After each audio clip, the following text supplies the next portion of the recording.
नमस्कार, मी सारिका आणि एस ज्योतिष कट्टा या आपल्या चॅनलवर सगळ्यांचे सहर्ष स्वागत आहे. कशा आहात? आशा करते स्वस्त असाल, मस्त असाल, आनंदी असाल आणि हसत असाल. तर चला, आठवड्याचं राशी भविष्य घेऊन परत एकदा आली आहे मी तुमच्या पुढं की आठवडाभर आपल्याला काय जपायचं आहे, काय करायचं नाहीये आणि आपले उपाय आणि एंजल नंबर हे सारे तुमच्यासाठी मी घेऊन आलेली आहे. तर चला बघूया मेष रास. त्याआधी सगळ्यांनी राशी ब्रेसलेट घेतलं आहे का? ज्यांनी घेतलं नसेल त्यांनी वरती दिलेल्या नंबरवर लवकर संपर्क करा. ज्यांनी घेतला आहे पण मी तुमच्यापर्यंत पोहोचले नाही अजून, म्हणजे मी तुम्हाला रेकीचे नियम सांगितले नाही आहेत अजून, तरी सुद्धा हाय करून नंबर वरती घ्या. विद्यार्थी रेकीसाठी कोणी पैसे पे केले असतील त्यांनी सुद्धा हाय करून नंबर वरती घ्या, म्हणजे काम फटाफट आपलं होईल. तर चला, या वर्षी 1 आणि 2च तारीख झाली आहे, पण कुणाला सूर्याचं काय काय जाणवलं हे मात्र नक्की सांगा. की जाणवलं तर खूप मोठं आहे, पण राशी ब्रेसलेटमुळं किंवा कशामुळं सूर्याचं काम काय आहे? अग्नी. घरामध्ये आपण रोज भाकरी टाकतो, पण त्याच तव्यानं आपल्याला भाजायला सुरुवात झालेली आहे.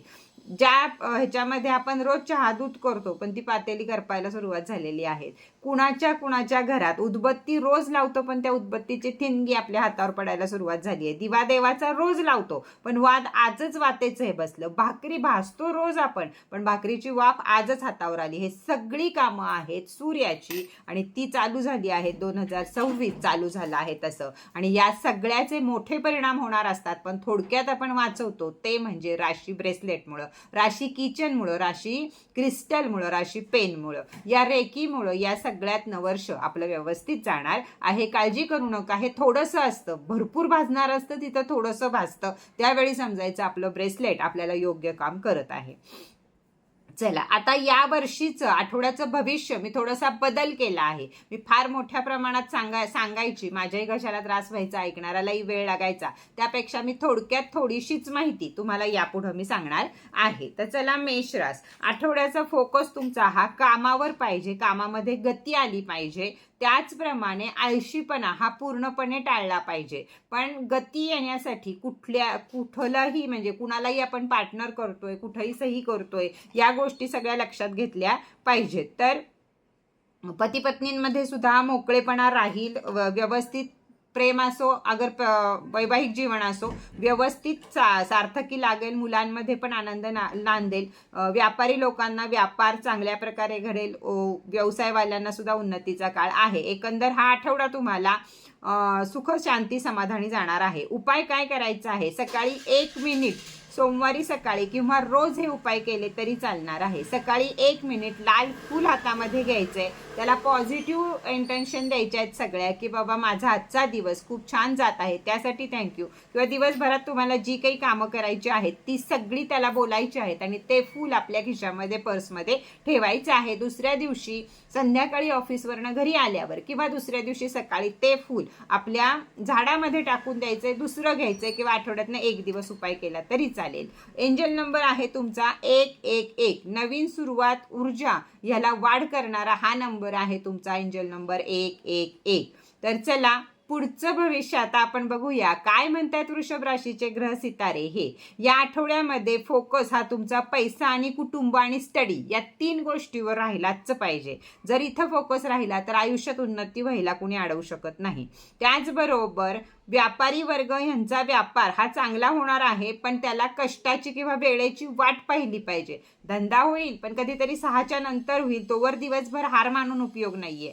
या प्रकारे धंदा व्यवसाय सगळं व्यवस्थित होणार आहे.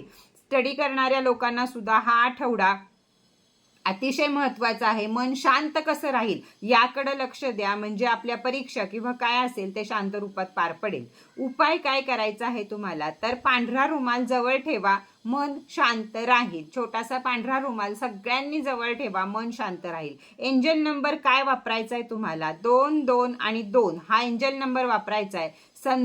संतुलन आणि भावनिक स्थैर्य तुम्हाला या नंबरमुळं या आठवड्यामध्ये मिळेल. पुढची रास आहे मिथुन. तर या आठवड्यामध्ये तुमचा फोकस हा संवाद, मीटिंग किंवा लेखन याच्यावर राहिला पाहिजे. तुम्ही जे काम करताय ते कितीरित्या उत्तम करू शकता तेवढ्यारित्या उत्तम करा, म्हणजे त्याचा लाभ तुम्हाला होईल. व्यावसायिक वर्गाला सुद्धा हा आठवडा अतिशय चांगला आहे. नोकरदार पेशाला सुद्धा हा आठवडा चांगला आहे. पती पत्नींना आठवडा चांगला आहे, मुलांना आठवडा चांगला आहे. जपायचं आहे थोडंसं सर्दी खोकला या गोष्टीपासून, नाही तर बाकी सगळं छान आहे. उपाय काय करायचा आहे? हिरवा रंग किंवा हिरवा पेन, हिरवा कागद यापैकी काही ना काही आठवडाभर आपल्या जवळ ठेवायचं आहे. एंजल नंबर काय आहे तुम्हाला? तर 555 हा एंजल नंबर आहे. बदल, आयुष्यातला बदल, वर्षातला बदल हा तुमच्यासाठी फायद्याचा आठवडा हा असणार आहे.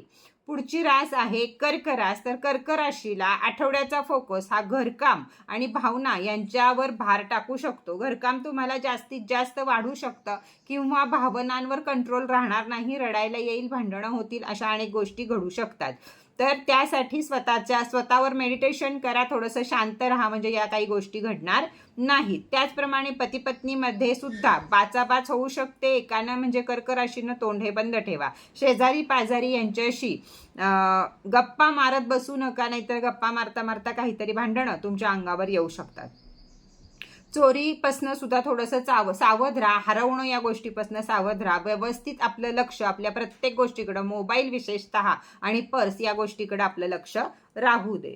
तर चला, उपाय काय करणार आहात? तर रात्री 2 मिनिट चंद्राकडे बघून 3 वेळा खोल श्वास घ्या आणि म्हणा की माझ्या आयुष्यामध्ये जे सुख समाधान शांती आहे त्यासाठी थँक्यू युनिवर्स. एवढंच चंद्राकडे बघून म्हणा. चंद्रबळ वाढेल, आत्मविश्वास वाढेल. एंजल नंबर आहे तुमच्यासाठी 777. दैवी मार्गदर्शन होईल. स्वप्नामध्ये तुम्हाला काही ना काही सूचना कळतील पुढे होणाऱ्या गोष्टींसाठी. पुढची रास आहे सिंह रास. तर सिंह राशीला आठवड्याचा फोकस राहणार आहे प्रतिष्ठा, स्टेजवर उठून दिसण्यासाठी ऊर्जा पाहिजे तुमच्यामध्ये. त्यासाठी तुम्हाला सिंह राशीला जर ऊर्जावान व्हायचं आहे, कुठंतरी उठून दिसायचं आहे, तर सगळ्यात पहिल्यांदा तुम्हाला लवकर उठलं पाहिजे आणि सूर्याला जलार्पण केलं पाहिजे. या गोष्टी जर केल्या तर सिंह राशीसाठी मानसिक आरोग्यासाठी थोडासा डामाडौल आहे हा आठवडा तुमचा. मनात काहीही विचार येऊ शकतात किंवा निगेटिव्ह विचारांच्या जाळ्यामध्ये थोडंसं अडकू शकता, पण त्याला उपाय एकच आहे. सूर्य उगवायच्या आधी उठा, दिवसभर आळस करू नका, मीठ कमी खा आणि सूर्याला सूर्यांजली जरूर द्या. नाही अगदी जमलं तर एक नमस्कार तरी सूर्याला 8च्या आधी जरूर करा. एंजल नंबर आहे तुमचा 10 आणि 10. मोठे यश जवळ येण्यासाठी हे नंबर तुम्हाला दिलेले आहेत. पुढची रास आहे कन्या. तर कन्याचा आठवड्याचा फोकस राहील अभ्यास, विश्लेषण आणि पेपर आउट. जे काही तुम्हाला पेपरचं वर्क करायचं आहे त्याकडे सगळ्यात उत्कृष्ट तुमचं लक्ष लागणार पण आहे आणि तुम्ही त्यावर फोकस करायचा पण आहे. तर त्याचबरोबर व्यापारी लोकांना हा आठवडा उत्तम जाणार आहे. नोकरदार पेशांना थोडाफार अडचणी नोकरीमध्ये येऊ शकतात. ज्यांना नवीन नोकरी हवी आहे त्यांना नवीन नोकरी सुद्धा लागू शकते आणि ज्यांचं वैवाहिक जीवन पाहायचं आहे, म्हणजे विवाह जुळवायचे आहेत, त्यांचे विवाह सुद्धा जुळू शकतात. उपाय काय करायचा आहे? तुम्ही काम करत असाल, तुम्ही घरी असाल, नाही तर तुमचा व्यवसाय असेल, काही असेल, तिथं आपला डेस्क सगळा स्वच्छ ठेवायचा आहे, म्हणजे शुभ ऊर्जा तुमच्या पाठीशी उभ्या राहतील. धंदा व्यवसायामध्ये वार होईल, नोकरीमध्ये मन लागेल, अभ्यासामध्ये मन लागेल. एंजल नंबर आहे तुमचा 444. हा नंबर आहे स्थिरता आणि संरक्षण या गोष्टीसाठी, त्यामुळे जरूर वापरा. पुढची रास आहे तुळ रास. आठवड्याचा फोकस हा पार्टनरशिपमध्ये चांगले बदल घडण्यासाठी होत आहे. तर पार्टनरशिप जर तुमची असेल तर त्यामध्ये योग्य ते बदल घडतील किंवा जर आपल्या पार्टनरशी आपल्याशी भांडणं झाली असतील त्यासाठी सुद्धा हा योग्य आहे. डिवोर्स घेण्यापासून माघार घेण्यासाठी सुद्धा हा दिवस योग्य आहे. तुला राशीच्या कोणत्याही व्यक्तींनी भांडणाचा प्रयत्न करू नका. चिडीचूप राहा, शांततेनं घ्या, नाहीतर जे बोलाल ते तुमच्याच अंगावर फिरून येईल आणि उगाच संसाराची वाट लागेल किंवा प्रेमाची वाट लागेल किंवा धंद्याची वाट लागेल. त्यामुळे सगळ्यात महत्त्वाचा फोकस आहे तुमचा तो म्हणजे तोंड शांत ठेवणे, एवढंच आहे. ऐकत राहणे, जे पटेल ते करणे, न पटेल ते सोडून देणे, पण बोलायचं नाही. हे तुळ राशीला अतिशय महत्त्वाचं आहे. अभ्यास करणाऱ्या मुलांना सुद्धा हा आठवडा चांगला जाणार आहे. केलेले उपाय किंवा उपयोग किंवा अभ्यास हे सगळं लक्षात राहणार आहे. उपाय काय करायचा आहे? तर गुलाबी रंग जवळ ठेवायचा आहे. मग गुलाबी फूल चालेल, गुलाबी पेपर चालेल, गुलाबी रुमाल चालेल, काही ना काहीतरी या आठवड्यामध्ये तुम्ही जवळ ठेवायचं आहे. एंजल नंबर वापरायचा आहे आपल्याला 12 आणि 12.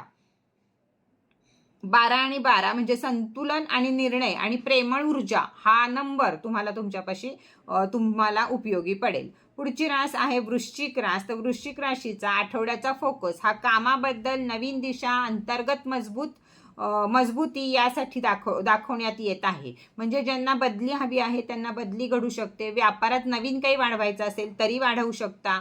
नवीन नाती तयार करू शकता. लग्नाचे योग आहेत, त्यामुळे या सगळ्या गोष्टी तुम्ही करू शकता. विद्यार्थी वर्गांना सुद्धा नवीन अभ्यास करायचा असेल, नवीन कशामध्ये भाग घ्यायचा असेल तर ते करू शकतात, कारण आपले हे तसे आहेत. आता उपाय काय करायचा आहे तर सकाळी 1 मिनिट पाणी हातामध्ये घ्यायचं आहे. आपली वॉटर बॉटल वापरत असाल तर काही हे नाही, पण वॉटर बॉटल वापरत नसाल तर ग्लासमध्ये थोडंसं पाणी घ्यायचं आहे. तुम्हाला जे काही हवं आहे आजच्या आठवड्यामध्ये ते त्या पाण्याकडे बघून बोलायचं आणि ते पाणी पिऊन टाकायचं. हे आठवडाभर केलं तरी चालेल, 1 दिवस केलं तरी चालेल. एंजल नंबर आहे तुमचा 909, म्हणजे हा नंबर आहे जुने संपवून नवे सुरू करायचा नंबर आहे. 9, 10 शेवट नंबर येतो आणि 9 परत आपण पहिल्यापासून चालू होतो. तसं तुमचा हा आठवडा पहिल्यापासून चालू होईल किंवा पहिले दिवस माघारी येतील, असं काही ना काही घडेल. धनुरास, आठवड्याचा फोकस हा तुम्हाला अभ्यास, प्रवास, इंटरव्ह्यू या गोष्टींसाठी करायचा आहे. तर ज्यांना नोकरीची गरज आहे त्यांनी आपल्या इंटरव्ह्यूकडे जास्तीत जास्त फोकस द्यायचा आहे. ज्यांना अभ्यासाची गरज आहे त्यांनी अभ्यासाकडे जास्तीत जास्त लक्ष द्यायचं आहे. प्रवास हे कोणतेही असो, तुम्हाला देवाला जायचं असो, तुम्हाला कामासाठी जायचं असो, ते योग्य प्रवास आहे. त्याचप्रमाणे व्यापारी वर्गाला सुद्धा हा आठवडा उत्तमच आहे. त्याचप्रमाणे पती पत्नींसाठी सुद्धा प्रेमळ आठवडा आहे. कुठेतरी फिरून येऊ शकता अशी शक्यता आहे. उपाय काय करायचा आहे तर पिवळ्या रंगाचा छोटा कागद आपल्या जवळ ठेवायचा आहे, किंवा कागद ठेवा, पेन ठेवा, अगर रुमाल ठेवा, काहीही ठेवू शकता. आठवडाभर हे तुम्हाला ठेवायचंच आहे. एंजल नंबर 303 हा तुम्हाला देव तुमच्या मार्गावर आहे, पॉझिटिव्ह राहा ह्याच्यासाठी हा नंबर या आठवड्यात दिलेला आहे. अर्थ पण सांगते मी तुम्हाला आता या नंबरचे, हे लक्षात ठेवा. पुढची रास आहे मकर. तर मकर राशीला आठवड्याचा फोकस त्यांच्या करिअरवरती चांगली संधी येणार आहे त्याकडे द्यायचा आहे. वरिष्ठांकडून साथ मिळणार आहे त्याकडे द्यायचं आहे. कोणतंही काम मोठ्यांना विचारल्याशिवाय करायचं नाहीये. करिअरमध्ये म्हणजे तुम्हाला प्रमोशन मिळू शकतं, नवीन नोकरी मिळू शकते, नवीन आणखीन काही तुमच्या मनासारख्या हालचाली होऊ शकतात. त्याचप्रमाणे व्यापारी वर्गाला सुद्धा जर नवीन काही तयार करायचं असेल, व्यापारात वाढ करायची असेल तर ते या आठवड्यामध्ये करू शकतात. त्यांना चांगली संधी मिळेल किंवा चांगला फायदा होईल. कुठंही न बघता सह्या करू नका, कुणाला जामीनदार राहू नका, कुणाकडनं कर्ज घेऊ नका आणि कुणाला कर्ज देऊ नका. हे आठवड्यामध्ये जास्त महत्वाचं आहे. उपाय काय करायचा आहे तर काळे तीळ 2 दाणे खिडकीतून पक्ष्यांना टाकायचे आहेत, किंवा जाता येता कुठेही पक्षी दिसो आणि पक्षी नाही दिसला तरी जमिनीवर 2 काळे तीळ हे आपल्याला आठवडाभर ठेवायचे आहेत. म्हणजे जे काही वाईट फळं आहेत ती निघून जातील. एंजल नंबर आहे तुमच्यासाठी 888. आर्थिक वाढ आणि यश मिळण्यासाठी हा नंबर दिलेला आहे, तर तो नंबर आठवडाभर जरूर वापरा. पुढची रास आहे कुंभ रास. कुंभ राशीला आठवड्याचा फोकस नवीन आयडिया, कामात, त्याचप्रमाणे इंटरव्ह्यू मध्ये मित्रांची मदत होऊ शकते, ओळखीची जी लोक असेल त्यांची मदत होऊ शकते. यामुळं तुम्हाला या आठवड्यामध्ये नोकरी मिळण्याची दाट शक्यता आहे. त्याचबरोबर व्यवसायवाल्यांना सुद्धा कोणाची तरी मदत होईल, भले ती भांडवलासाठी असेल नाही तर अजून कशासाठी असेल, ती मदत होईल आणि व्यवसाय भरभराटायला येईल. पती पत्नीमध्ये सौख्य नांदेल. आणि तब्येत या बाबतीत कुंभ राशीनं तब्येतीला हाडाची दुखणी या गोष्टींकडे लक्ष द्यायचं आहे. 7.5 आहे, त्यामुळे या काही गोष्टी होत राहणार आहेत, त्यामुळे हाडांच्या दुखण्याकडे जास्तीत जास्त लक्ष द्यायचं आहे. एंजल नंबर आहे 414. योग्य दिशेनं पुढे जात आहात याचाच नंबर आहे हा. त्यामुळं कुंभ राशी आता चांगली 5 वर्ष 7.5 मध्ये तडपली आहे, त्यामुळे यापुढे त्यांच्या चुका होणार नाही. शनी महाराज त्यांच्यावर चांगल्या कृपा करतील, त्यासाठी हा नंबर आहे. आणि शेवटची रास आहे मीन रास. तर आठवड्याचा फोकस तुमचा भावना, आध्यात्मिक शक्तीत वाढ या गोष्टीकडे राहणार आहे. स्वतःच्या भावनांवर कंट्रोल ठेवायचा आहे. स्वतःला जेवढं ताकदवर बनवता येईल तेवढं ताकदवर बनवायचं आहे.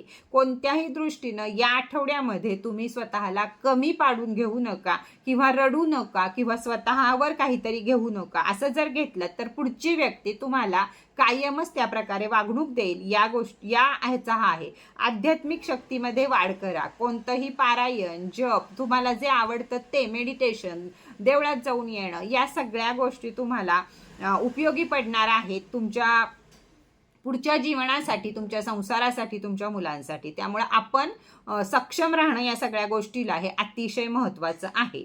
उपाय काय करायचा आहे? 1 मिनिट एखादा तुपाचा दिवा लावा किंवा मेणबत्तीचा दिवा लावा आणि त्याच्या प्रकाशाकडे बघून जे तुम्हाला हवं आहे ते सगळं झालं आहे या प्रकारच्या अफर्मेशन टक लावून बघा, जितक्या वेळ बघता येईल तेवढा वेळ, आणि त्या अफर्मेशन सगळ्या द्या. जणू नोकरी असेल, लग्न असेल, काय असेल ते सगळं झालं आहे, सक्सेस, या प्रकारच्या अफर्मेशन तुम्ही देऊ शकता.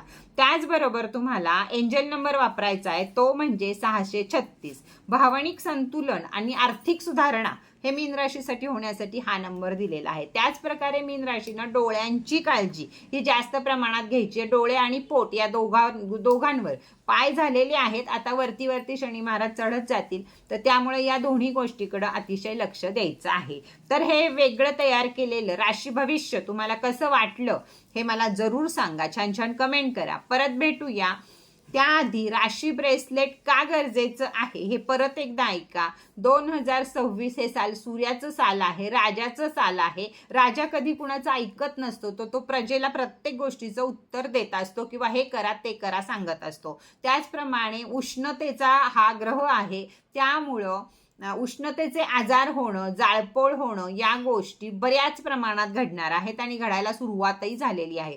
त्यासाठी या सगळ्यांपासून वाचण्यासाठी राशी ब्रेसलेट हे आपल्याला अत्यंत गरजेचं आहे. राशी ब्रेसलेट पैकी आपलं राशी ब्रेसलेट जवळ असू द्या, राशी क्रिस्टल जवळ असू द्या, राशी किचन जवळ असू द्या, घरासाठी पायराइड किचन जवळ असू द्या, गाडीसाठी आणि पेन जवळ असू द्या, की आपल्याला चांगल्या डील मिळाव्यात यासाठी, या सगळ्या गोष्टी लक्षात ठेवा. ज्याला जे शक्य आहे त्याला 7 तारखेला आपला परत क्रिस्टलचा लाईव्ह होणार आहे, त्यावेळी सगळ्यांनी हजर राहा आणि कमी किमतीमध्ये सर्व राशीचे प्रोडक्ट्स तुम्ही खरेदी करू शकता.